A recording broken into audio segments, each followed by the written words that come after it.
Hello and welcome to the North Coast Journal Preview, where we take a look at the stories being followed in the upcoming edition of the North Coast Journal. I'm your host, Dave Frank, and I'm joined by North Coast Journal's news editor, Thad Greenson, and arts and features editor, Jennifer Fumiko Cahill. Welcome, guys. How you doing? How you doing? Pretty good. I was a little psyched last night. I heard that we have another vaccine that was approved and production is coming, and there's the potential for us all, to every adult in the country, to get a dose in the next 2 or 3 months. So I think there's a little bit of a COVID optimism wave running through friends and colleagues these days. Hopefully you guys are feeling it. It's exciting, yeah. Apparently the Johnson & Johnson vaccines might even start arriving in Humboldt as soon as next week. Which is great news. Yeah. And with Merck production doubling it, this is really great news. It's a very uncomfortable new optimism that we're not yet settled with. Right. Yeah. It's hard to embrace and internalize. It's too soon. It's very unfamiliar. Yeah. Gotcha. Well, cool. On that note, let's dive right in. And why don't you guys tell me, Thad, what are you guys covering what are you guys covering this week on the cover of the North Coast Journal? This week, this cover story is one I've been working on for a while now, and it was actually slated to run in early January, and then the Capitol insurrection happened, which kind of drew our attention to that, and it got pushed back, and it's been kind of a serious delays now. But it is a story looking at the newest deal to remove the 4 hydroelectric dams on the Klamath River. So I'm sure readers are well familiar with the problems on the Klamath River as far as water quality and fish passages and stuff like that. And this now, 2 decades long effort to see these dams removed. So in this piece, you frame the story of the importance of the dam removal to the community, and also to some of the machinations that like behind the scenes, how the sausage got made. But I think like a great way to just kick off and share with people, about this story. Tell us a little bit about that day on the river where the principals got together and were confronted. I thought that's a really great story. Yeah, to me that was just such a pivotal moment in this whole thing, and to a lot of the people I interviewed too. So just the real quick background is that back in 2016, a deal was reached to remove these 4 dams, and it was dependent on a federal agency kind of approving the deal. And back in July, the federal agency kind of threw a big curveball into that and kind of wouldn't allow Pacificor, to just step away, which is what they wanted to do. They wanted to hand over the dams to a new nonprofit and then just walk away. And FERC said, you can't do that. And so that kind of sent everything back to the negotiating table. And there's a lot of uncertainty about whether Pacificor, the power company, was going to kind of stay the course. And so Pacificor is a large West Coast power company that's owned by Berkshire Hathaway, which is, a massive global company headed by Warren Buffett, one of the most famous billionaires on earth. And so on this day in late August 28th of this past year, about a month after the deal had kind of seemed to fall apart, 2 Berkshire Hathaway executives came out to the Klamath River. And this was kind of a monumental moment in this, like I said, 2 decades long effort toward dam removal, because proponents of dam removal, the Karuk tribe, the Yurok tribe, and a bunch of environmental groups had always felt like the best way to really push this process forward was to go above Pacificor to Berkshire Hathaway, and that's where real decisions were going to get made. And Berkshire Hathaway kind of has this corporate ethos where they don't, it's kind of a pride point that they buy good companies, they say, and then they let them operate. They don't meddle in their day-to-day operations. They don't get into making decisions for them. And so what happened is after the deal fell apart in July, Frankie Myers and Yurok Tribal Chair Joseph James wrote a really heartfelt letter to Berkshire Hathaway executives saying, kind of imploring them to come see the river, talk to the people on the river, and kind of see this issue from their perspective. And And kind of to the surprise of a bunch of people involved, these executives agreed. And so it was Greg Abel, who's kind of widely believed to be Warren Buffett's successor, and then William Furman, who's the head of Berkshire Hathaway Energy. And so they came out to the Klamath, and the tribal leaders kind of had crafted like a really curated day where they were going to bring them on these jet boats up the river to a sacred spot in both Yurok and Kuruk culture where Blue Creek enters the Klamath. It's supposed to be just a fantastically beautiful space. They were going to cook them, traditionally cooked salmon dinner on the banks of the river, and they were going to talk about the importance of the river to the tribes and kind of this massive undertaking before them and why it needed to get done and why they felt like the plans in place were solid and made sense for everybody. And so I kind of got the firsthand account from Frankie Myers, who's the vice chair of the Yurok tribe, and Craig Tucker, who has long been kind of a point person on Klamath Dam removal for the Kuruk tribe. And they were both on these. They got these 4 jet boats, and there's a couple Berkshire Hathaway executives, I think a Pacificor executive too, and then a number of other stakeholders. And they're all kind of taking the scenic drive upriver. And they turn a sweeping bend in the river, and all of a sudden comes into view a blockade. And a group of members of the Klamath Justice Coalition, which is a group of activists who have long been fighting for dam removal and have done a lot of things like going out to Omaha to kind of bombard Berkshire Hathaway stakeholder meetings or shareholder meetings and have protested in all kinds of different venues. They have blockaded the river, and they have, I think a group of boats and nets set up so that they just can't pass. And they kind of say, before you go upriver and do whatever you're going to do, you need to talk to us, and kind of commandeer these 4 boats and really have what sounds like a very confrontational conversation with Berkshire executives who I'm just guessing probably don't get confronted by, protesters a lot. I mean, we're talking about legitimately probably 2 of the, 1% of richest men in the United States. And so just hearing from their perspective on the boats, and then from the perspective of Chuk Hillman, who is one of the activists there that day who arranged this blockade or planned this blockade, about this conversation and just how contentious it was really interesting. And then, so basically the water protectors, as they like to be known, or river protectors, said their piece, which is was just like, this needs to be done. This is a restorative justice issue. This is about more than profits. This is about more than balance sheets. And they had a couple generations of people there speaking from different perspectives about how this fight has always been a part of them, and especially with the younger generation growing up. And they're just never going to let it go. And so Chuk Hillman had this thing where he had his son present a gift to the executives, and then they were very thankful, not really having looked at it. And then he said, "Yeah, okay, so that gift is a white flag tied to a little stick. And when you come back down this river, I want you to wave that to us, and that lets us know that you guys are back in the deal and everything's good and these dams are coming down. And if you don't wave that flag, like, it is on. And you are going to see us at your homes. You're going to see us at your board member meetings, your shareholder meetings. We are going to protest like nothing you have ever seen forever. And, if we fall, the next generation is standing here, and that's how important this is to us." So this conversation happened for about 15 minutes, and then they, let the boats go on up the river to carry on their meeting. And, Craig Tucker had this wonderful statement to me that he was just saying, kind of, he like walked away from the day like, boy, I don't know how, like, if that went how we thought it was going to go. Like, that was a problem. And, that we had this confrontational moment just really kind of impacted the way the day went. And so from the protesters' perspective, the boats come back downriver a couple hours later, and nobody will make eye contact with them. And some of these people, even though this is a confrontational scene, like, some of the people are very good friends who are on the bank and protesting, and the tribal leaders on the boats. And so there's a lot of familiarity there. And, Chuk said that just people wouldn't, like, nobody looked at them when they went downriver. Not only was the flag not flying, like, it was clear things had not gone well. And so to me, this was just like this really captivating moment that I don't know if it's been reported. I hadn't seen it anywhere else. I hadn't heard the story before kind of talking to the parties involved. But so that was in August. And then 3 months later in November, there was this grand announcement that kind of caught a lot of people by surprise that this deal had been restored and had been put back together. And that basically the states of California and Oregon had stepped in and brokered a deal with Berkshire where they assumed the three entities essentially agreed to split liability if there's cost overruns or if something goes wrong in the dam removal process.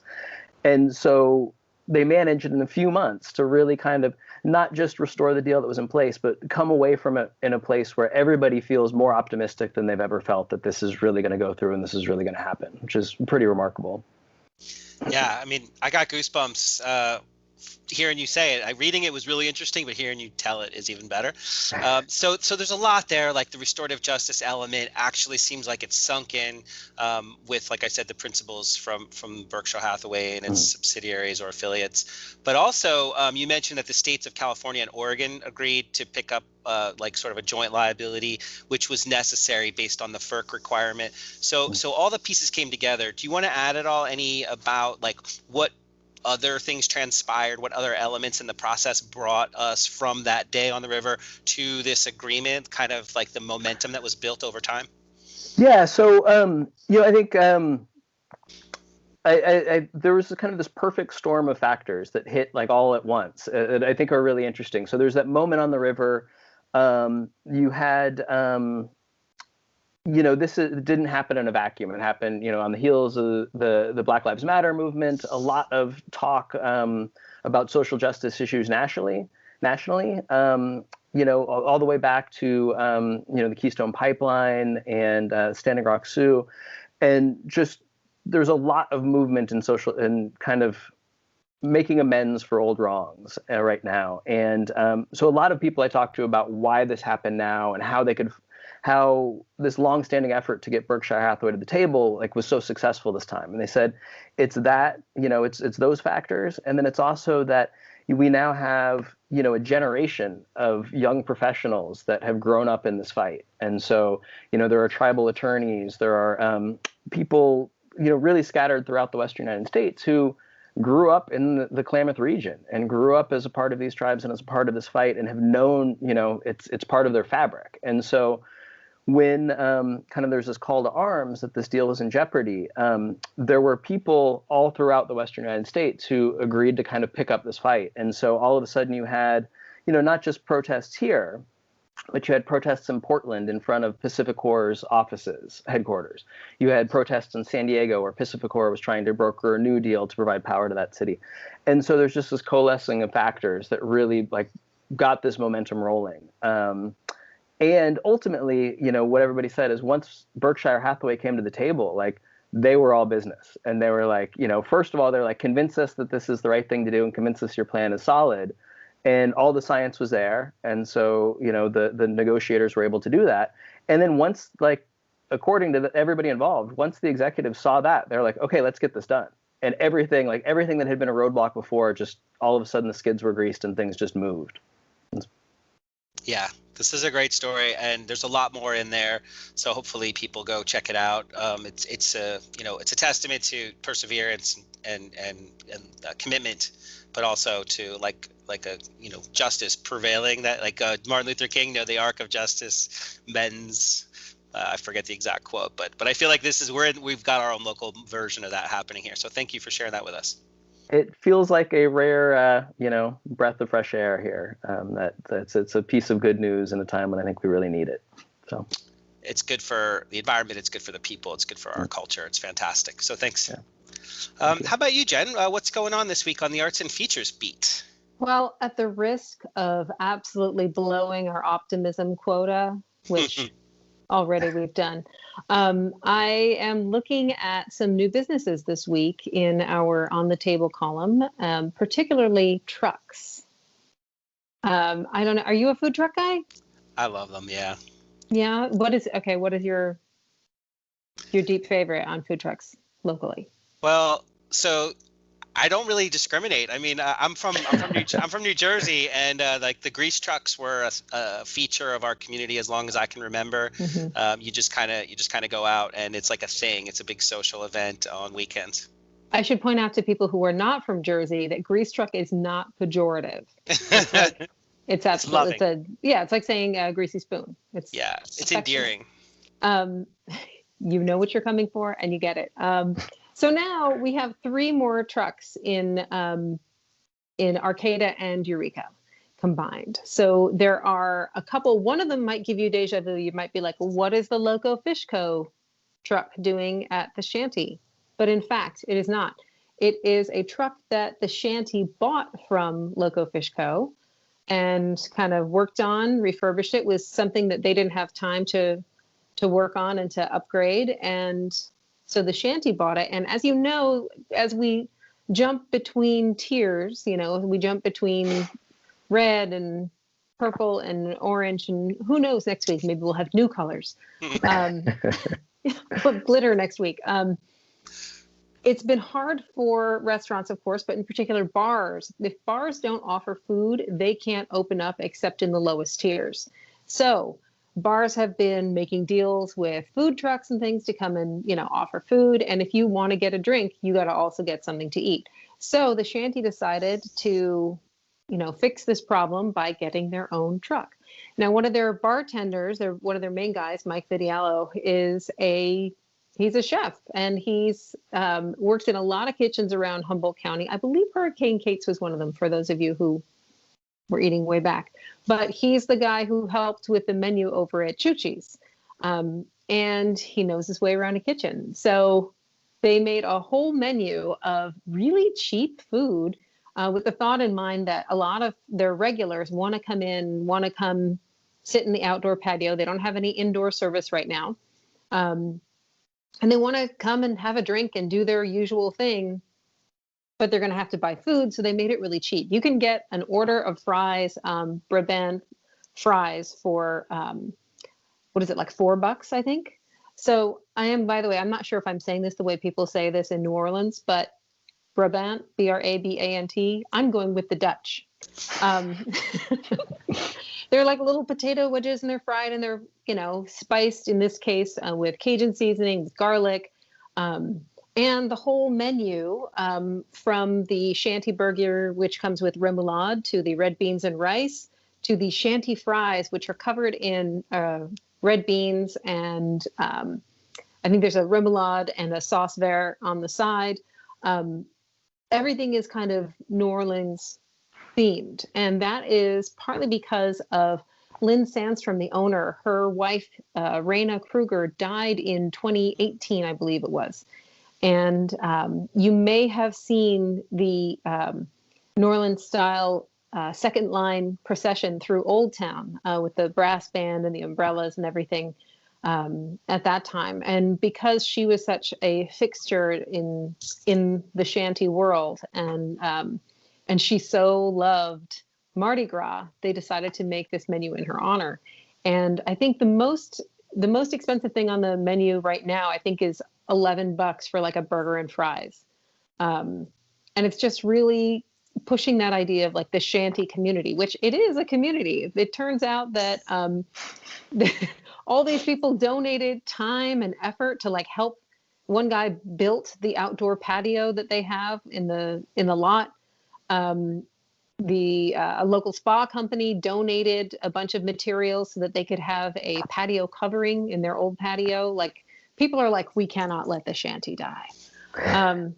So yeah, I mean, it's kind of wonderful. And also in Eureka, Taqueria Martinez opened up at the, where the Texaco is, right when you go to Samoa Bridge, like on the Eureka side, right there, there's one of these old little trucks. It's not like the big, like kind of like how cars have gotten bigger. I'm looking at everything, and it's like an SUV food truck, but here's this little, like, Pinto sized taco truck, and not in the exploding way. But it's this tiny, boxy truck, and it's kind of great. This family is running it, and the owner of it is Miguel Santiago, and he is doing an Azteca and Oaxacan style cooking, and some of the spices and things that he's doing are a little bit different. Like I checked out the asada burrito, and the meat is kind of like orangey colored,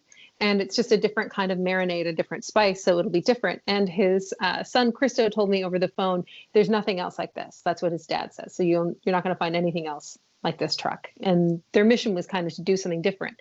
And to that end, Krista's mother, Miguel's wife, Francisco Virgo, I think is how I say her name. She does the salsas, and they involve a whole long chili roasting and simmering process. And there's an oily red sauce that is, for serious people. Not for me. I put on this makeup. I don't need to sweat it off. I can't handle it. I have nothing to prove. But for those of you, like I know Kim Ware in our office likes an oily hot sauce.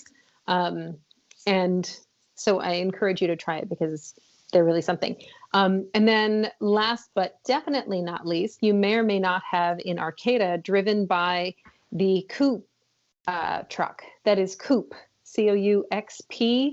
We're just making up spellings now. We can do whatever we want. It's like DJ names. So Cormac McGrady, who actually hails from Neyland originally, but who went and worked as a chef after going to the Culinary Institute of America, worked as a chef in a number of places, fancy places in Southern California, like Beverly Hills, seersucker among the restaurants that he worked at, and came back and decided, let's do a food truck. And he said he was looking around, watching everybody lose their damn minds over Popeye's fried chicken for the fried chicken sandwich. And he was like, you could do that with local ingredients. You could do that so much better and it wouldn't be hard. And so he did it. So now you can go and get, among other things, the OG fried chicken sandwich is very popular, but there is a Tennessean on staff making the Nashville hot chicken style fried chicken sandwich. I don't know how it compares to the Nashville version, as I have not had it. But believe me, as soon as I venture to the South again, when all this is over, I will be hitting up the fried chicken places, probably regretting it.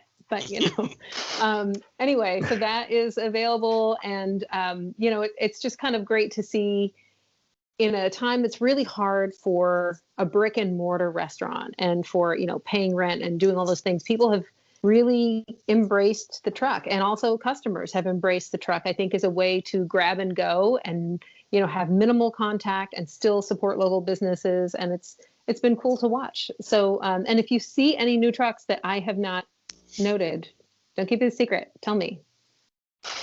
Well, it's a deal. I can do that, and hopefully people contact you. Your contact details are in the article. I just have to add, I saw that truck in Arcata the other day. I was like, that's a new one. I have to try it. And in between then and today, I've heard from like 3 other people already. Like, you have to try it. It's like amazing. So I'm on board. Yeah, and it should be noted that like hot oil is having a moment between the salsa at Taqueria Martinez and the Tennessee hot chicken sandwich. That also involves cooking all the spices in an oil and kind of turning it like a terrifying lava red, and then dipping the chicken in it. Hot oil, having a moment. Well, I'll report back to you next week. That's just about going to do it for us. North Coast Journal's on newsstands now and available online. Pick one up. Stay informed. Stay safe. Thad and Jennifer, thank you guys both so much. Till next time, take care. Thanks, Dave.